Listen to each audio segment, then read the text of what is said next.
শক্তিশালী একজন নবী ছিল। উনি মালাকুল মাউতকে বলেছিলেন, মালাকুল মাউত, আমার মৃত্যুর সামান্য কিছু আগে আমারে বইলো, আমার একটা কাজ আছে। মালাকুল মাউত মৃত্যুর কিছু সময় আগে এসে বলল, সুলাইমান, সময় শেষ, অল্প কিছু সময় বাকি, কি করবেন করেন।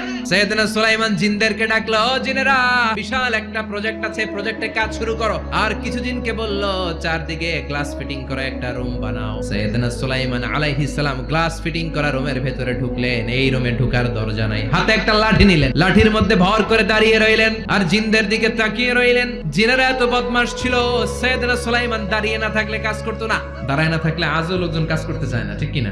সুলাইমান আলাইহিস সালাম লাঠির মধ্যে ভর দিয়ে দাঁড়িয়ে রইলেন আর বললেন, কাজ করো। জিনেরাও কাজ শুরু করলো। ওদিকে মালাকুল মাউত এসে বলো, সুলাইমান, সময় তো শেষ। সুলাইমান বলে, সমস্যা নাই, রূহ কবজ করো।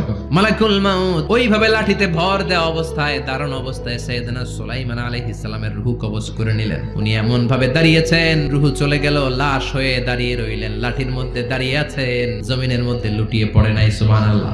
জিনেরা মনে করছে বস দাঁড়ায় আছে, কাজ করতেই হবে। করতে করতে পুরা প্রজেক্টের কাজ শেষ। ইন দ্য মিন টাইম ঝিঝি পোকা, উই পোকা সুলাইমান আলাইহিস সালাম লাঠির ভেতরে ঢুকে লাঠিও খেয়ে ফেলেছে। সাইয়েদনা সুলাইমান আলাইহিস সালাম ধপাস করে জমিনে পড়েছে। আর জিনেরা কয়, হায় হায়, খালি খালি কাম করছে এতদিন। সুবহানাল্লাহ কইবেন না?